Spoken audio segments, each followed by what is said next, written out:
તો hello guys, આજના મારા મિની વ્લોગમાં તમારું સ્વાગત છે।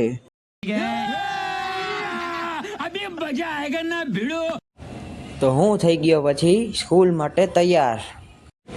હું નીકળી ગયો નિશાળ બાજુ। પછી આપણે પહોંચી ગયા ગામમાં। कौन है ये लोग? પછી કરી લીધો નાસ્તો। 12:20 પછી આપણને પેલા જ મળી ગયા દર્શનભાઈ। લેકિન એક સેકન્ડ, कौन है ये लोग?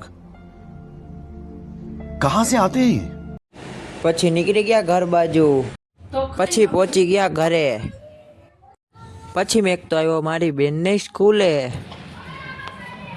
પછી નીકળી ગયો ત્યાંથી કામે। પછી શેઠની ગાડી લઈને કામ હતું તો કામ પતાવતો આવ્યો। પછી કામ થઈ ગયું તો બોરું તો પછી કારખાને બેઠો રહ્યો। कौन है ये लोग? कहाँ से आते हैं ये?